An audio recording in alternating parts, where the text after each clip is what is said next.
Today I'm going to speak about Tibet.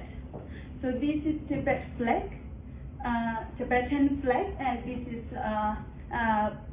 Tibetan palace, Potala. So this presentation I'm going to talk about four topics. First one, overview of Tibet, and second, language and religion, and third pole of the world, fourth, Chinese invasion and afterward. So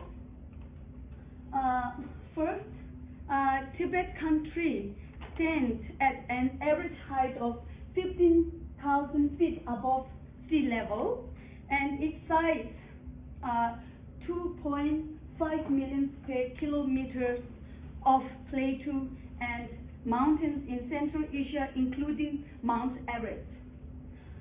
So Tibet also called roof of the world because it's highest altitude, highest plateau in the world. Tibet also called third pole. So Tibet is a water source for the world.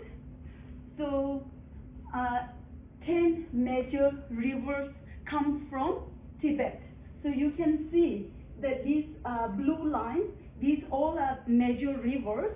So Yangtze River and Yellow River goes to China, and also other rivers, this goes to Vietnam, Laos, Cambodia, Thailand, and also you can see the way water flow. This is the lines, reverse lines, and also you can see how big water goes to different Asian countries. So because of huge rivers flow different countries, so more than 1 billion livelihood depends on Tibet rivers.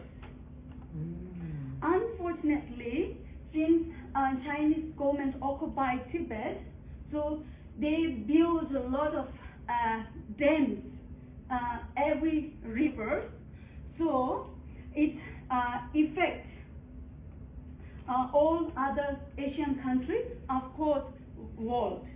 So many Asian countries will be affected by Chinese dams on the major rivers in Tibet. According to the experts, China could reduce water flow downstream, particularly during the dry season, and also concerned about the release of water during monsoon season. That might be a huge flood comes and damage.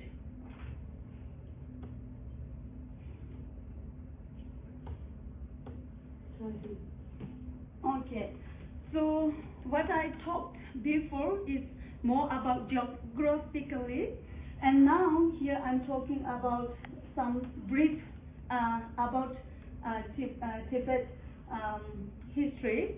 So this is the Tibetan palace, first capital of city in Yalong. So this is called Yumbulaka. It's a palace which built by first King Yeti Temple in 127 BC.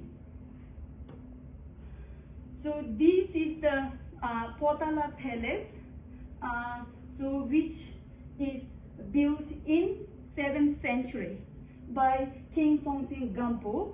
So before Yumbulaka was the palace, and after 33rd, so this is Potala Palace is the palace. So Tibet capital city in Lhasa. So language and religion, our Tibetan native religion is Withen, so which is founded sometime between 2000 to 1000 BC. And during King Songtsen Gampo, he created the Tibetan script, what we can see here. And also he built a Potala Palace. Oh. And next, I'm going to talk about how religion, Buddhist religion, came to Tibet. So 8th century, 38th King Sisong Desin, he built the first monastery called Samye Monastery, and also he built translation schools in this monastery, and he invited many scholars from China and India, and that time entire Buddhist text translated into Tibetan. And now I'm talking about Chinese invasion and afterward. So since 1950s, and Chinese started come to Tibet, and then 1959, and then occupied whole Tibet. During that time, 1.2 million Tibetans killed, and 6,254 monasteries destroyed. So this is an example. This is Ganden Monastery before Chinese came, and then after. You can see the picture.